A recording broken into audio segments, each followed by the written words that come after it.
Ce sont les rois incontestés de l'océan, des villes flottantes armées d'une puissance de feu suffisante pour raser un petit pays. Nous savons qu'ils sont massifs, mais dans la course à la domination navale, lesquels sont les plus grands? Dans cette vidéo, nous allons le découvrir en explorant le top 10 des plus grands porte-avions au monde. Numéro 10, nous commençons cette liste avec une touche de flair européen. En numéro 10, voici la fierté de la marine française, le Charles de Gaulle. Maintenant, ne vous laissez pas tromper par sa position en bas de cette liste. Ce navire est unique car c'est le seul porte-avions à propulsion nucléaire au monde qui n'appartient pas à la marine des États-Unis. C'est une sacrée démonstration de force. Mesurant une longueur totale de 261,5 mètres, il est compact comparé aux géants que nous verrons plus tard, mais il frappe vraiment fort. Il a une largeur maximale de 64,3 mètres et repose à neuf 4 mètres de profondeur dans l'eau. Parce qu'il fonctionne à l'énergie nucléaire, il n'a pas besoin de faire le plein toutes les quelques semaines comme un navire standard. Techniquement, il pourrait naviguer pendant 20 ans sans s'arrêter, même si l'équipage pourrait avoir un peu faim. Il utilise un système de catapulte pour lancer des rafales.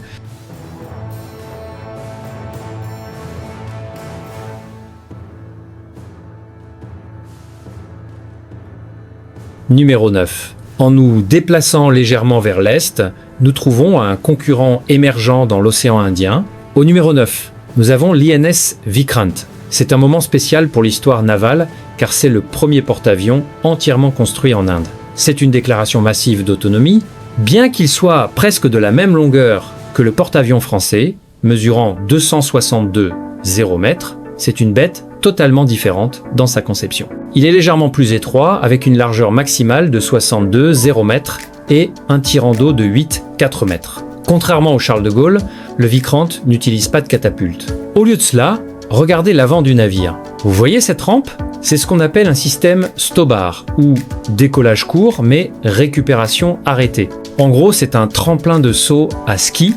Les pilotes doivent mettre les gaz à fond et se lancer de la rampe pour décoller. C'est terriblement cool. Le navire est hautement automatisé, ce qui signifie qu'il nécessite un équipage plus petit que les navires plus anciens, laissant plus de place pour le carburant et les armes.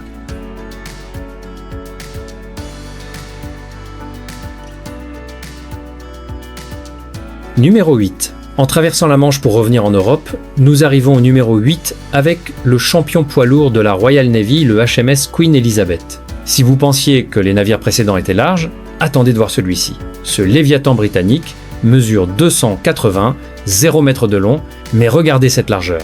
Il a une largeur maximale de 73,0 mètres, c'est incroyablement large, permettant une énorme surface de pont d'envol pour opérer les F-35B Lightning. Il repose également en profondeur, avec un tirant d'eau de 11,0 mètres. La caractéristique la plus distinctive ici est la conception à îlot jumeau. La plupart des porte-avions ont une tour pour contrôler le navire et les opérations aériennes, mais le Queen Elizabeth en a deux. Une tour est pour la navigation du navire et l'autre est pour contrôler les avions. Cela donne au pont un aspect unique et fournit une redondance si l'une est touchée intelligent, non? Il n'a pas de catapulte non plus. Il utilise un tremplin de saut à ski comme le Vikrant.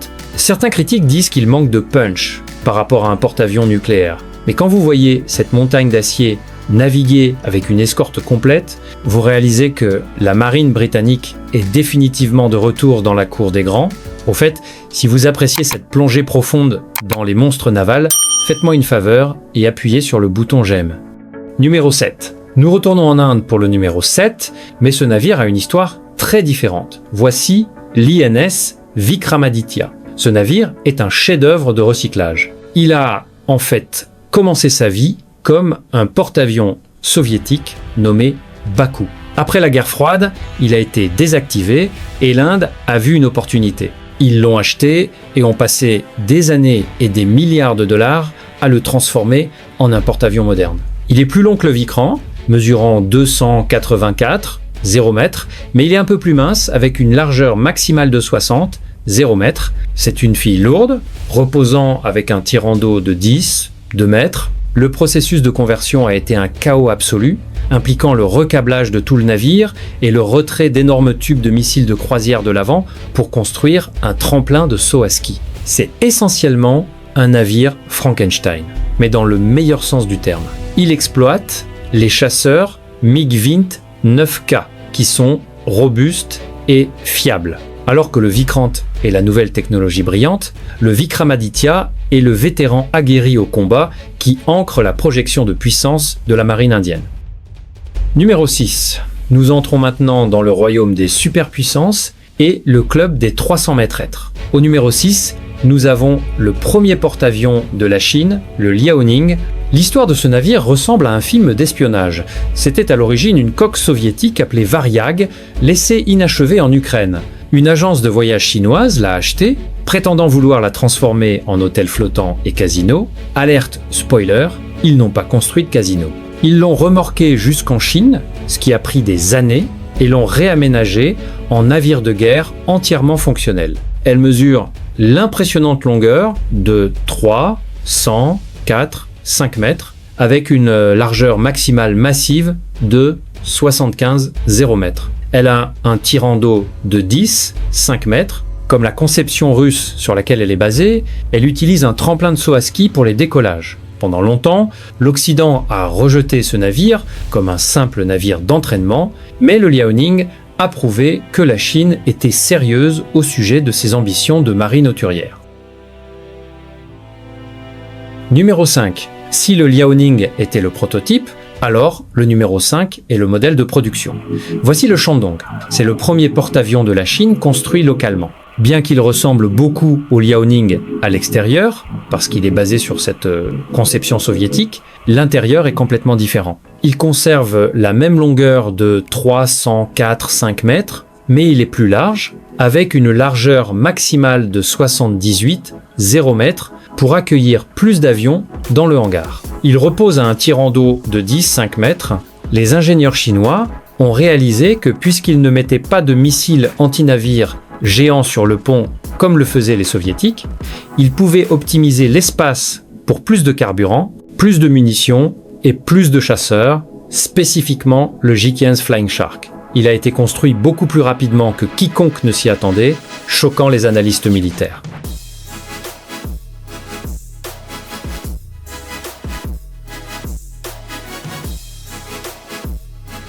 Numéro 4. Au numéro 4, nous avons le Bad Boy original qui a lancé la tendance de conception pour les deux navires précédents. C'est le seul porte-avions de la Russie, l'amiral Kuznetsov. Ce navire est légendaire, mais parfois pour les mauvaises raisons. A305, 0 m de long avec une largeur maximale de 72. 0 m, c'est une masse imposante d'acier de la guerre froide. Il a un tirant d'eau de 9, 8 mètres. Contrairement aux porte-avions occidentaux qui s'appuient entièrement sur leurs avions pour la protection, le Kuznetsov est lourdement armé avec ses propres missiles anti-navires. Les Russes l'appellent en fait un croiseur lourd porte-avions. Cependant, il est célèbre pour éructer une épaisse fumée noire qui peut être vue à des kilomètres à la ronde en raison de son ancien système de propulsion à chaudière qui fonctionne avec un carburant lourd appelé mazout. Il est si peu fiable qu'il navigue généralement avec un remorqueur hauturier au cas où il tomberait en panne. Malgré ses difficultés mécaniques et ses récents accidents pendant les réparations, vous ne pouvez pas ignorer la taille énorme et la puissance de feu potentielle de ce navire. Numéro 3, nous entrons dans le top 3 avec un navire qui signale un bond technologique massif. C'est le Fujian, le porte-avions le plus récent et le plus grand de la Chine. Oubliez les tremplins de saut à ski dont nous avons parlé plus tôt, le Fujian est plat, moderne et massif. Il mesure 3,106, 0 m de long, avec une largeur maximale de 66, 0 m et un tirant d'eau de 11, 0 m.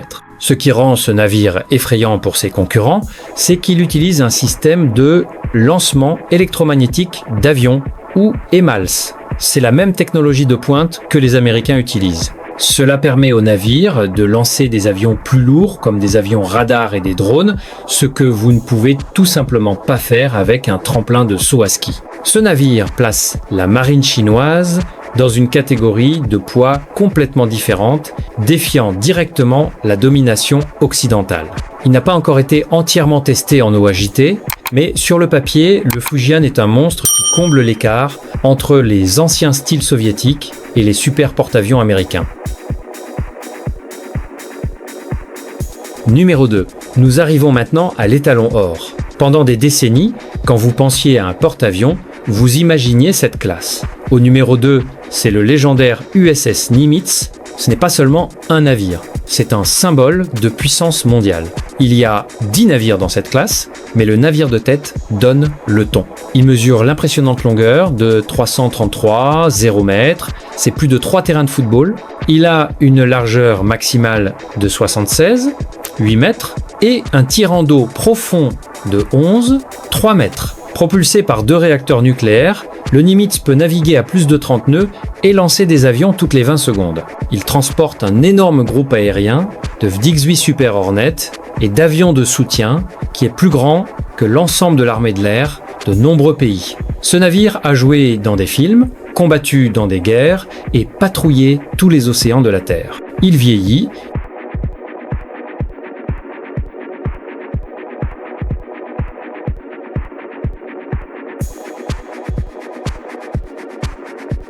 Numéro 1. Enfin, au numéro 1, le souverain incontesté des mers, le plus grand navire de guerre jamais construit dans l'histoire humaine. L'USS Gerald R. Ford. C'est ce qui se passe quand vous avez un budget pratiquement illimité et un besoin de domination totale. Bien qu'il partage la même longueur que le Nimitz à 333,0 mètres, il est beaucoup plus massif, avec une largeur maximale plus large de 78,0 mètres et un tirant d'eau plus profond de 12,0 mètres. Mais la taille n'est pas seulement physique, elle est technologique. La classe Ford a remplacé les anciennes catapultes à vapeur par des électromagnétiques, elle a un système d'arrêt avancé et elle produit 3 fois la puissance électrique du Nimitz. Cela lui permet de manier des armes futures, comme des lasers, et des systèmes d'énergie dirigés qui n'ont même pas encore été inventés. Il a coûté environ 13 milliards de dollars à construire, oui, des milliards avec un B. Il a eu quelques problèmes de démarrage, comme des toilettes qui se bouchaient et des ascenseurs qui se bloquaient, mais maintenant il est entièrement opérationnel. Il est plus rapide, plus furtif et plus létal que tout ce qui existe sur l'eau. L'USS Gerald R. Ford n'est pas seulement un navire, c'est une garantie flottante de supériorité aérienne. Et voilà les amis, c'était les 10 plus grands porte-avions au monde. Laquelle de ces machines vous a vraiment impressionné? Faites-le nous savoir dans les commentaires ci-dessous. Et n'oubliez pas d'aimer et de vous abonner si vous voulez voir beaucoup plus de classements comme ceci.